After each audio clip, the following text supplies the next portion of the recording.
Protestant Reformation was a European Christian reform movement that established Protestantism as a part of Christianity. It began in 1517 when Martin Luther published the 95 Theses. The Reformers believed the Roman Church was corrupt and rejected some of its doctrines, but end-time eschatology was not affected at first. They accepted the amillennialism developed by Augustine over 1,000 years earlier. Augustine had described CHILIASM as a belief that was similar to modern premillennialism. Reformers like John Calvin believed CHILIASM was a carnal Jewish dream. You may remember that the argument around CHILIASM between Dionysius and Nepos was based on the method of interpretation. Nepos was opposed to allegory while Dionysius embraced it. Dionysius prevailed in that debate.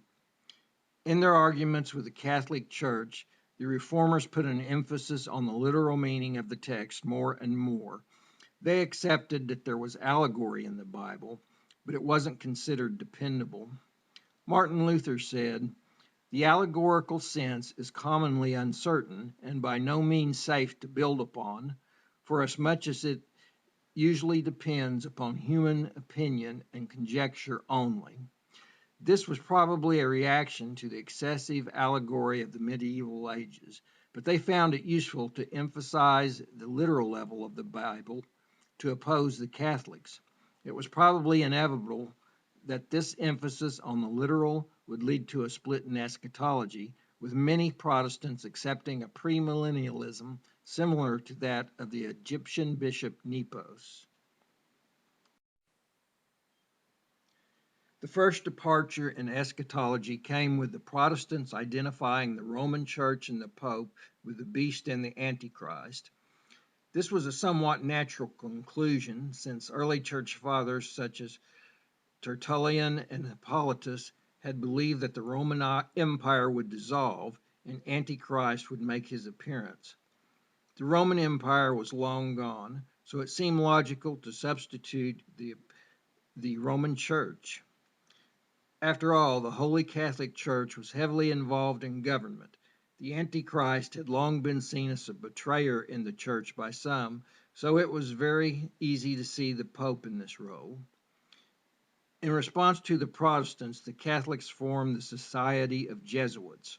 3 Jesuits came up with conflicting theories to counter the historical interpretation of the Protestants. They sought to locate the Antichrist at some point in time where he could not be applied to the Roman Church.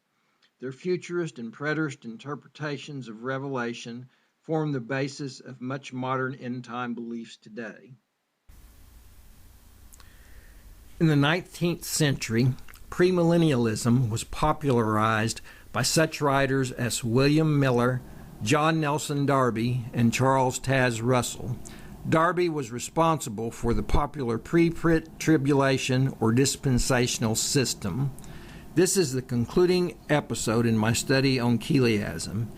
In it, we have seen how the earliest fathers, who were the closest to the time of Jesus and the apostles, taught the 6 days, 6,000 years of earth history.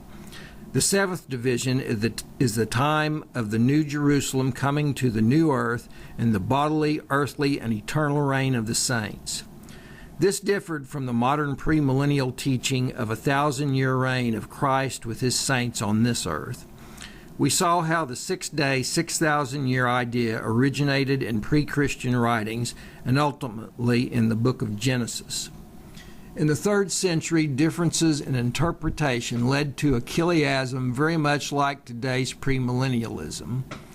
When the empire accepted the church, older chiliastic ideas were viewed with suspicion, and finally Augustine's amillennialism won favor in the eyes of the church.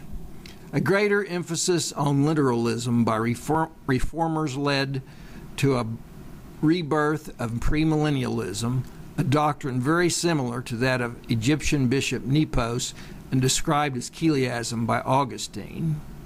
This is Alan Fuller. Thanks for watching my videos. I hope you found them informative.